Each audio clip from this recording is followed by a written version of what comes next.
We tend to think that timing is an art. When we make our when decisions, we make them based on intuition and guesswork. That's the wrong way to make them because there's this rich, pretty spectacular body of science out there that allows us to make better, smarter, shrewder decisions about when. So we think timing is an art, but it's really a science. And why do you think our listeners, since they mostly work within large organizations, are developing their own leadership skills, why should they care? Well, they should care because they're making huge numbers of when decisions in their own life. When should I start a project? When should I abandon a project that's not working? When should I get worried that a project isn't going the way it should be? Our lives are awash in decisions about timing and when to do things, and we can make them in a better way.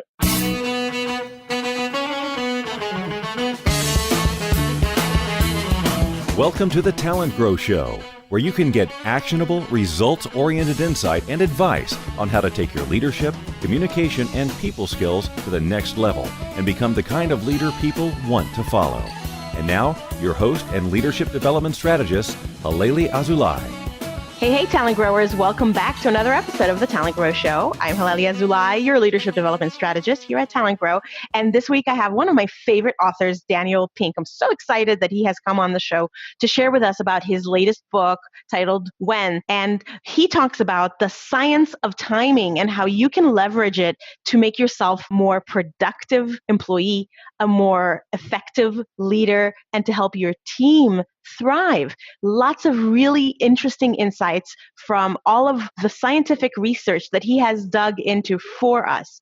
And Dan makes it actionable and also fun to listen to.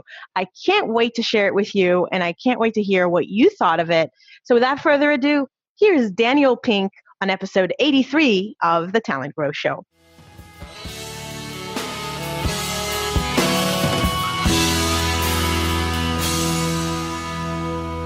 Welcome back, talent growers. I am so excited to have Dan Pink on with me. Dan changes the way we live by changing how we think. From books like To Sell is Human, to Drive, to A Whole New Mind, his enormously influential New York Times bestselling books illuminate the hidden forces that affect our lives in major ways.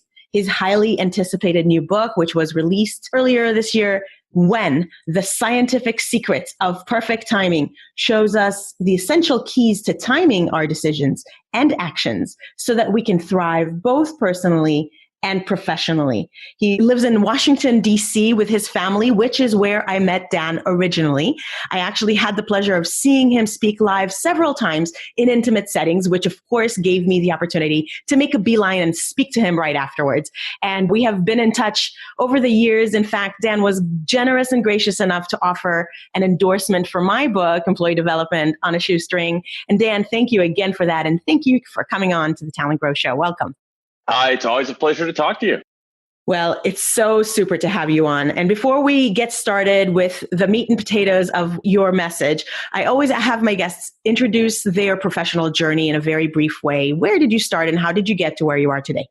Well, I'll try to be brief on that. Mm-hmm. So I grew up in Central Ohio. I went to college because I was a middle-class kid from Central Ohio. I went to law school and I didn't really enjoy law school. I graduated law school, started working in politics. In a haphazard way, found myself a speechwriter, worked as a speechwriter for several years until I realized that I didn't want to spend my life working in politics. Throughout basically from the time I was, 16 to the time I was in my early 30s, I was always, quote unquote, writing on the side, writing magazine articles, newspaper articles, columns, whatever. And I finally realized in my early 30s that what I was doing on the side, that is writing, was probably what I should be doing in the center. So about 20 years ago, I went out on my own to try to write my own stuff. And in that time, I've written a lot of articles, a lot more articles, and then 6 books, including the book that you just mentioned, When, which came out a short time ago. Yeah, and I've really enjoyed all of your books. I've really found them. You're welcome. I really like what you do because in many ways I see you as a curator, a very thoughtful curator and a great articulator of ideas. And you bring tons of value to the world by helping us collect interesting facts from science and research and then making them easily digestible and putting them in quirky and interesting ways for us to learn. And so I'm really glad that we're able to talk today. And I don't know if you all know, but Dan also has recently launched launched a podcast. And if you're listening to this podcast, you're probably a podcast listener. So you should definitely check out his podcast. It's called 1320. And that's because in every show, he talks with a guest about one interesting or important book, often theirs, and asks them 3 key questions. And then that takes about 20 minutes. And I thought perhaps I should just turn the tables on Dan and use his format for this interview. Oh, man. Okay. Yeah. I'm ready. I can handle this. Right? A twist. So, we're talking about your new book. So we've got the one. We'll talk about the when, which is going to be the one.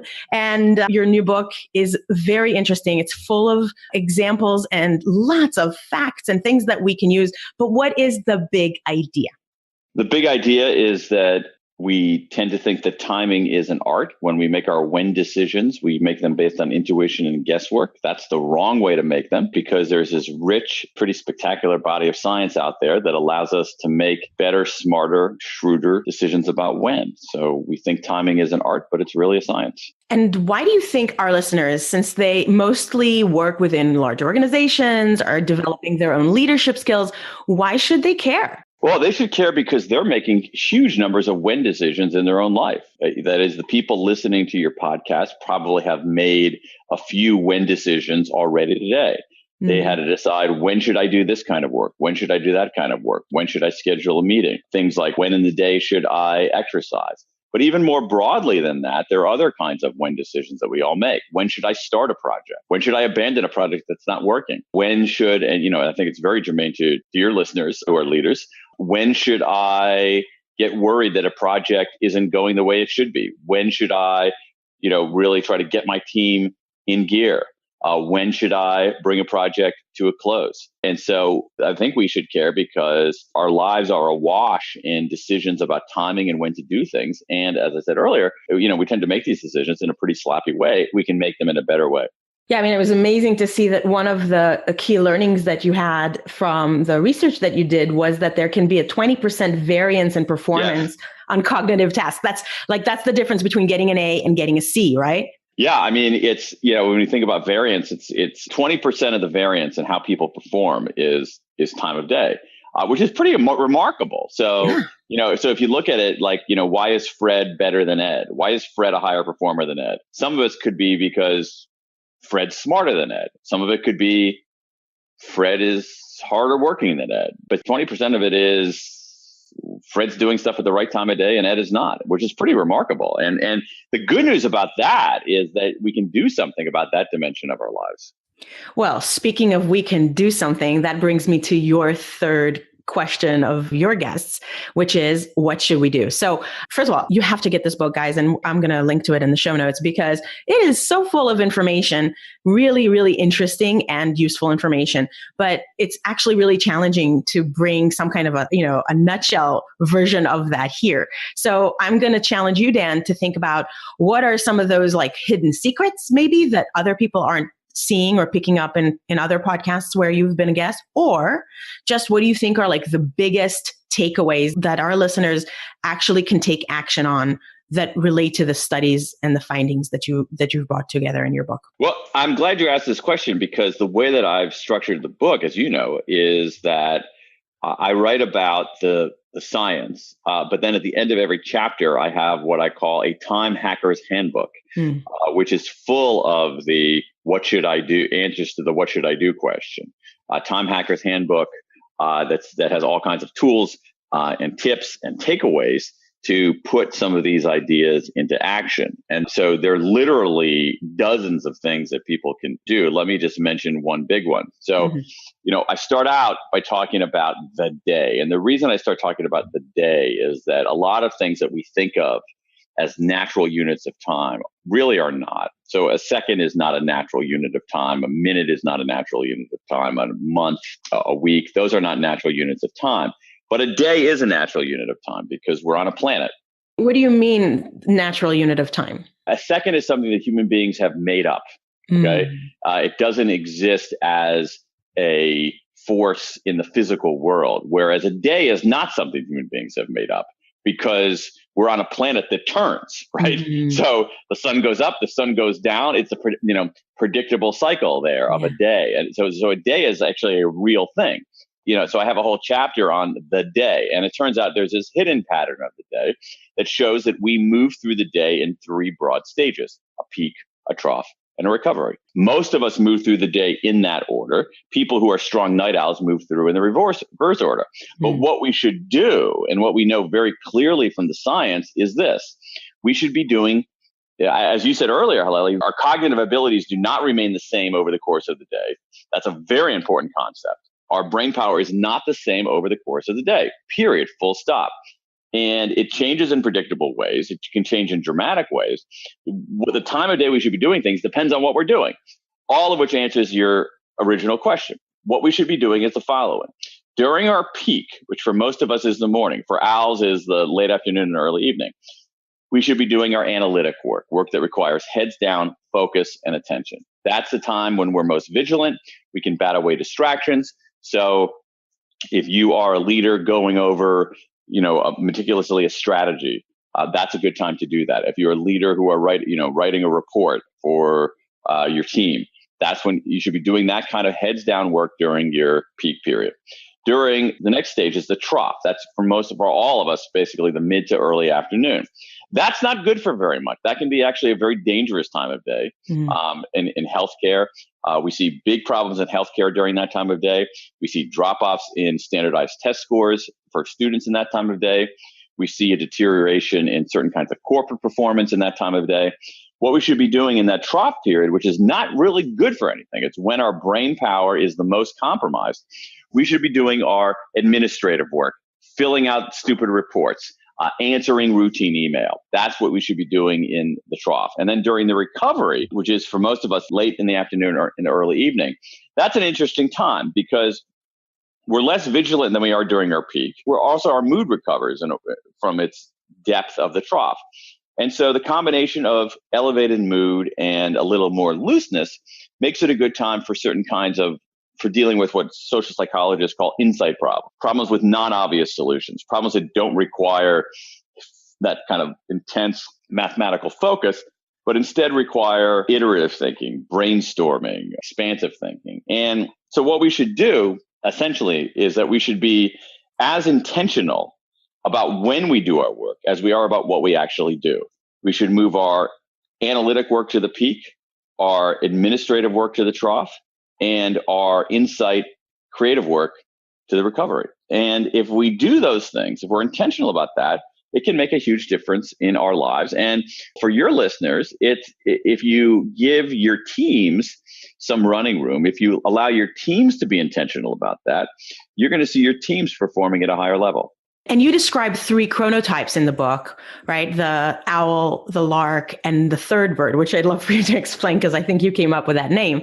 So this is important because even though the majority of people tend to be third birds, according to the research you found, helping people move work to their personal peak, their personal trough, and their personal recovery is going to be key, right? Totally. You're exactly right about that. So the starting point for figuring out the right time of day to do something is to really start with your type, which is your chronotype, which is essentially just, are you the kind of person who gets up early and goes to sleep early, or the kind of person who gets up late and goes to sleep late? Or are you in between? And what we know from the distribution, and there's a whole field called chronobiology that studies our rhythms, including this. And so what we know from the distribution is that about 15% of us are pretty strong early people, larks, as you say. About 20% of us are very strong evening people, owls. And then about most of us, 2/3 of us, are kind of in the middle. But that ends up being a really important part of figuring things out. And what we can do, there's actually a back of the envelope way to figure out one's chronotype. I could actually do it with you if you want to do it right now. Let's do it. Yes. There's a more systematic way to do it. There's an assessment created by a couple of German scholars called the Munich Chronotype Questionnaire. You can Google that and find the assessment. But the back of the envelope way of doing it is about as accurate and much simpler.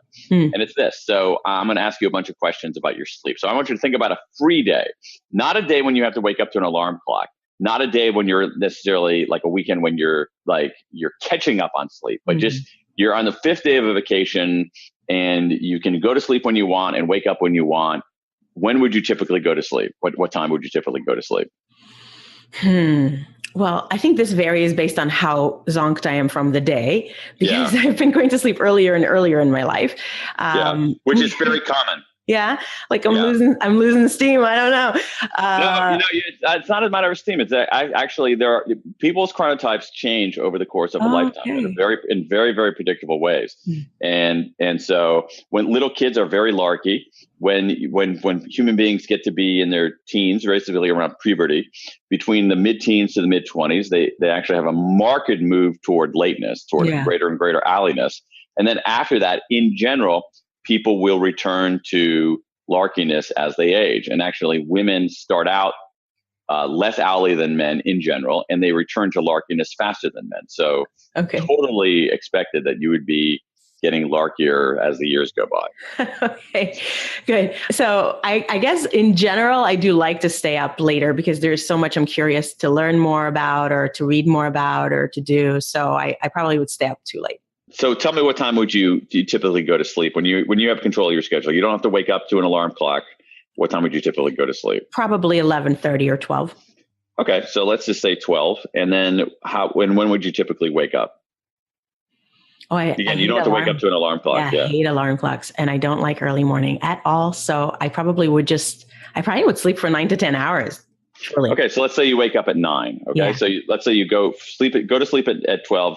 Wake up at 9. What we're trying to do is figure out your midpoint of sleep. Okay. And so in that case, your midpoint of sleep would be 4:30 a.m. All right. So this is it. So you are almost like dead center. All right. So what we know from the distribution is that if your midpoint of sleep is 3:30 or earlier, you're generally a lark, a morning person. If it's 5:30 or later, you're generally, you're almost certainly an owl. And if you're in between and you are basically at the exact midpoint of the in between, you're a third bird. So you would probably you're probably in the middle. You're not strongly a lark. You're not strongly an owl. The reason this is significant is as follows. Remember these 3 stages: peak, trough, recovery. Yeah. For most of us, for 80% of us, all right, the 80% of people who are not owls, that's the pattern: peak, trough, recovery. For people who are owls, it's recovery, trough, peak. And so for you, your peak, trough, recovery, except that you're not going to, you're probably not going to want to begin your workday at 7 a.m. You're probably going to want to, as some people do, you might want to begin it a little bit earlier. Your peak is going to be in the morning. It's probably going to be a tad later in the morning than for some people. Your trough is probably going to begin a tad later than for some people.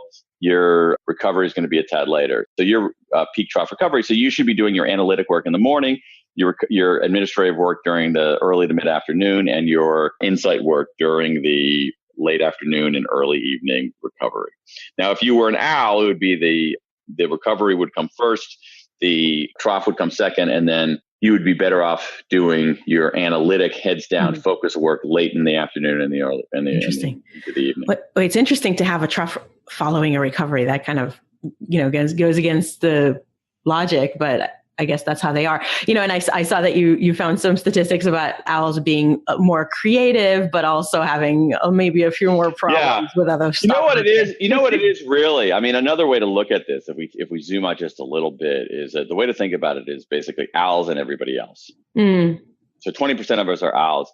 Owls are much more complicated on so many different dimensions. Oh, yeah. So even the way that, there are some people who are just extreme owls. And so even the distribution of owls themselves, if you just forget about everybody, the other 80%, and just look at the distribution of owls, there's a lot of variance in how owls are distributed too. So because you have this long tail of these incredibly crazy extreme owls. Yeah. And as you say, there's evidence for certain kinds of maladies, from depression to addiction, but you also see among owls they're better at creativity, score higher on intelligence tests. So owls are kind of a very complicated 1/5 of us, and then 4/5 of us are less interesting.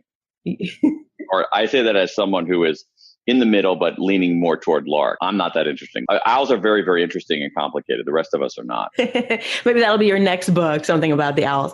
Yeah. Yeah, interesting. Well, and they are the ones who probably bring us all of the creative ideas because they are so non-typical. Right.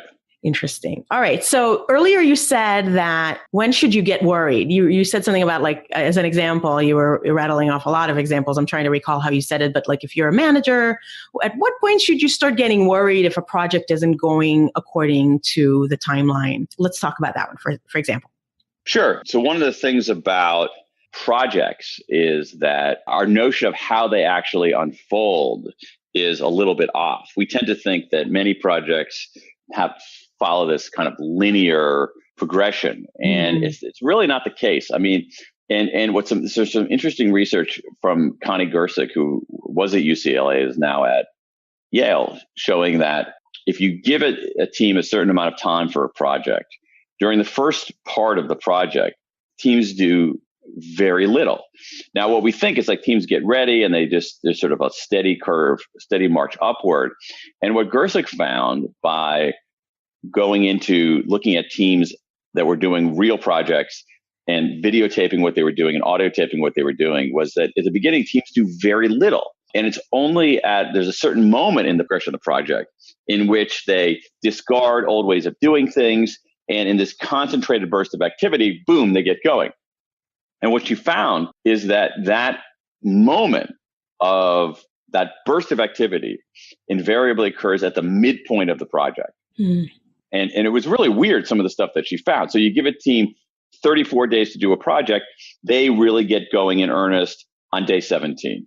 You give a team 11 days to do a project, they get going in earnest on day 6. There was something about hitting that midpoint. And when she looked at the transcripts and the videos of how these teams were operating, it was that midpoint became a moment where people would say literally something like, "Oh my God, we're halfway through and we've squandered half of our time. We got to get going." The other thing we know about midpoints, which I think is going to be, which is useful for leaders, is that a midpoint has a galvanizing effect. If we take that piece of research and put it on the shelf for a second, and next to that, we can put another piece of research, which is quite interesting, which is a big data analysis from Jonah Berger and Devin Pope about basketball halftime scores. And what they did is they looked at the National Basketball Association, the NBA, and the National Collegiate Athletic Association, the NCAA, looking at scores at halftime. And what they found is, not surprisingly, that a team leading at halftime is more likely to win the game. Not a shocker. They have more points and the game's half over, right? Yeah. But there's an exception to that. And the exception is teams that are trailing by 1 point are more likely to win the game than teams that are ahead by 1 point. That being behind by 1 point is as advantageous as being ahead by 2 points. Very weird. So they start looking at other kinds of research, conducting experiments rather than just this analysis of big data, which gives us correlations. They start conducting randomized control experiments that can give us some insight into what's causing all of this. And they found over and over again that being slightly behind at the midpoint is extremely motivating. And so you put people into experimental settings and they play a game against an opponent, an invisible opponent, and you tell them at the midpoint of the game, at essentially the halftime of the game, you're way behind. People give up. You tell them you're way ahead. People get complacent. You tell them you're a little bit behind. People just bring it during the second half. And so for your leaders, one thing to think about in the course of a project is to think about it like, what we know is that in general, many teams don't get going until the midpoint. So make sure that you make that midpoint salient. And then what you can also do is you can convey to your team, hey, we're doing okay, but we're a little bit behind. And that can be a way to motivate your team to really do great work and bring it home in the second half. That's super actionable. I like it. All right. Well, we need to start wrapping up. So there's a couple of things I always ask at the end. The first one is, before we take a moment for you to share a very specific action beyond the ones you've shared, what's something that's new and exciting on your horizon, Dan? I'm at the point in my work where I am starting to go through ideas for new projects. And I always like that part of the process. So what I have is a bunch of interesting ideas that are percolating there, and I get to play around with them for starting relatively soon. And so that's what's new and exciting on so it's a general new and exciting rather than a specific new and exciting. Wow. Well, can you share, I'm very curious and we don't have a lot of time, but can you share some kind of a short description of how you choose what to work on next? Yeah. So what I do, I'll try to be as short as possible. What I do is I keep files of ideas, just like shards of things that I throw into paper files and into Dropbox and into Evernote. And then I haven't done it for a while because I've been in the throes of working on this book, but I'll go through those ideas. And what I'll discover in those ideas is that 85% of them are horrible ideas. They're embarrassing. I throw them away. I rip up the papers. I delete the documents. Hope no one will ever hear about them. Then I take the minority that actually survive and I start doing more research on them and research both in terms of reading about the stuff, but also just like bouncing ideas off of people. Hey, what would you think about this? What would you think about that?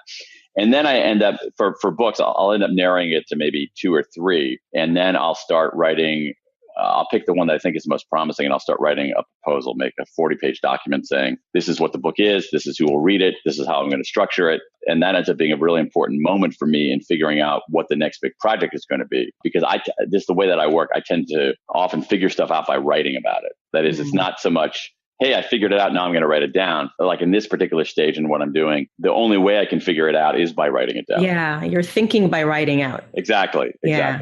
Thank you for sharing that. Congratulations. It does sound exciting. That's my favorite part. I really don't like the details part. I like the new ideas part. Yeah, me too. Yeah. So what's one specific action that listeners can take that's based on this, your insights from this book or anything else that you think can help them ratchet up their own leadership effectiveness? What's something they can do this afternoon, this week to change something?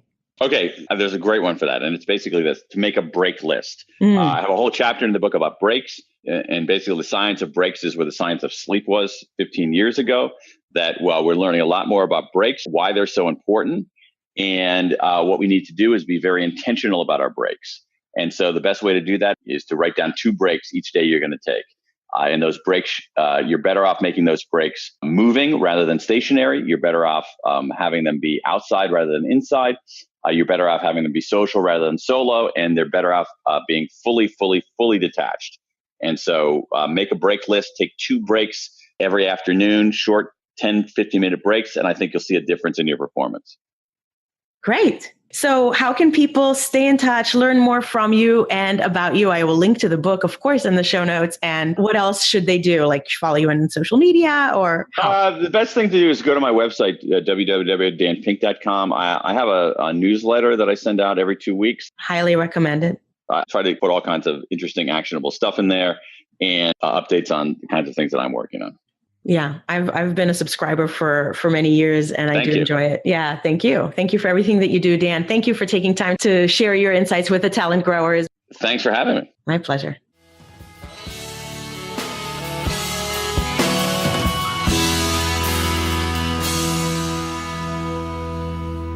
I hope that you enjoyed that, Talent Growers. I think Dan Pink is one of those really smart, interesting people that I love to learn from. So I'm really happy that I was able to bring him to you as well. And I hope that you will go and take action on the suggestions that he made, especially that break list. And as you're thinking about making a list, I hope that you will add to your to-do list to make sure to download my free guide, which is called The 10 Mistakes That Leaders Make and How to Avoid Them. Because if you don't, you might be making those mistakes and not avoiding them. So I hope that you find that useful. And of course, that will allow you to stay in touch with me via my weekly newsletter and never miss an episode or my helpful tips. I am so grateful that you took the time to listen to my show. I hope that it is your show and that it brings you value. And as you know, you telling me what you want to hear on my show will help me bring that to you. So keep in touch. Let me know. And in the meantime, thank you for listening. Make today great.